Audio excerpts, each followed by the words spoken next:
That's right, after 7 long years, Star Wars is back on the big screen, and critics around the world unanimously agree. This is technically a movie.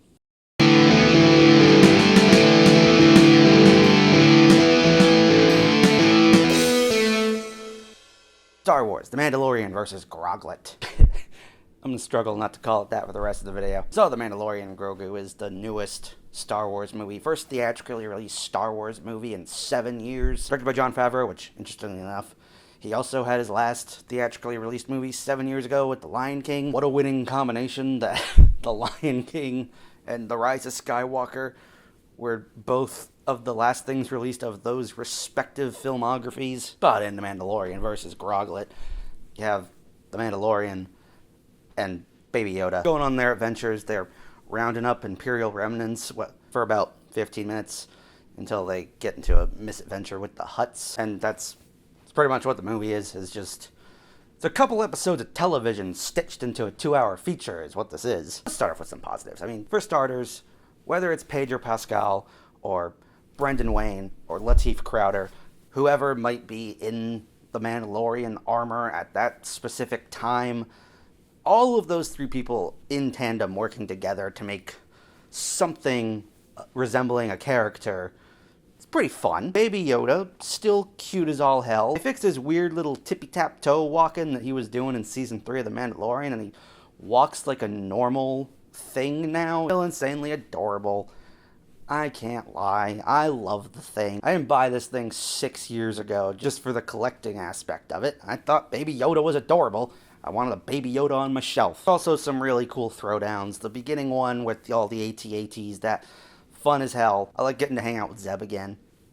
It's just the Rebels fan in me. It's fun that Zeb is in something again, even if the CGI is kind of for that character. And the real standout, Ludwig Göransson's score. That's like a no-shit statement. Dude has been putting in the work, even as far back when he was working on all those sitcoms like Community and Happy Endings, those collabs he did with Ryan Coogler when they were in film school. He's been putting the work in, and especially, but since Creed, he's really been climbing, and he's just been proving himself constantly to be one of the best composers out there. Tell with like things like Book of Boba Fett, Mando Season 3, Creed 3, where Joseph Shirley kind of stepped in to take over. It's like, it sounds like you're trying to be like Ludwig, but you're not Ludwig. But now Ludwig Göransson is back. Kick-ass score. Cinematography is fine, I guess, when they're in actual tangible locations. Not just on the big volume wall, they're indoors. And it actually looks good. One shot in particular where Mando walks across a puddle in this cyberpunk Blade Runner looking town. I thought that was like one of the best shots of the movie, and it's just a foot in a puddle that pans up to the neon lights. Other times when they're outdoors, it looks bad. Looks bad. It's like if like a couple people got together for a short film and the cinematographer didn't really know what ISO or aperture settings were on the camera, and he just set it up. He's like, don't worry about the sun, contrast and all the overexposure. We'll fix that in post. Premise of this thing, I would have preferred if the movie was just gathering up those Imperial remnants like the prologue sets it up to be. And Sigourney Weaver gives him the trading cards, and it's like, here, go after this guy, here, go after this guy. And it's like, we're trying to prevent another war here. They make the weird Imperial remnants rising in the sequel trilogy less awkward. Force Awakens, the Empire is just back, and they rebranded as the First Order. This movie would have been a good time to kind of flesh that out and make us understand how the political failings of the New Republic kind of led to that, but it has no interest in touching on politics, because most Disney-era Star Wars has no interest in touching on the politics. Instead, we get Hutts. Hutts are uninteresting. It is not compelling characters, especially when it's not a giant animatronic, when it's a digital asset, CGI monstrosity.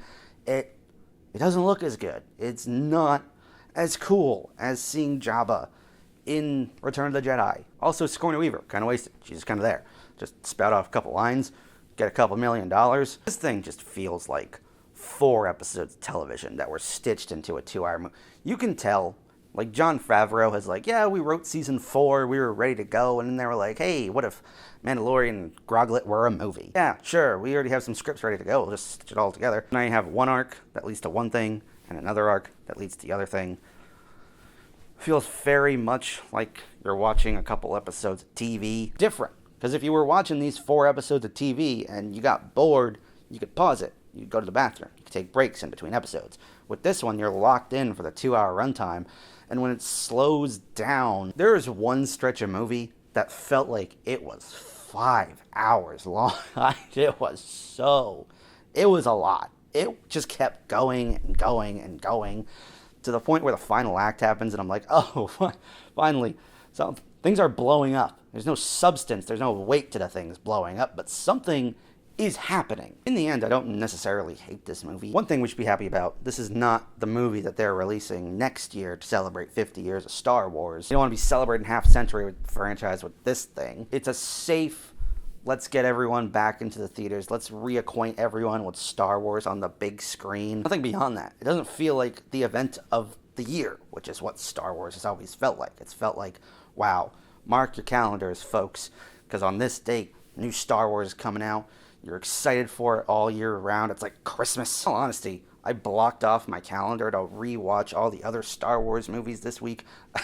On Monday night, I was more excited to start watching the other Star Wars movies the next day than I was for the actual brand new Star Wars movie coming out a couple days later. Make of that what you will. Some fun action scenes. Baby Yoda's still cute. I like all the Babu fricks. Cinematography that may drift between gorgeous, put that as your screensaver, to what the fuck. But anyway, I mean, that's, whatever. That's the Mandalorian and Grogu. Don't hate it. If people asked me if I wanted to see it again, maybe. I could see myself driving in an hour and a half to the Smithsonian to see it on that big 1:4:3:1 IMAX screen that they have there. Although I feel like that cinematography might not hold up in that format. So anyway, The Mandalorian versus Groglet. Have you seen it? What do you think about it? What's your favorite Star Wars movie that isn't Empire? That's right, you can't cheat and say Empire Strikes Back is the best one. You have to think of something else now. Whatever it may be, you can sound off in those comments. And as always, if you like what you've seen, you can click right here. And I'll see you guys next time. Gotta go check the mailbox to see if my copy of Lego Batman is here.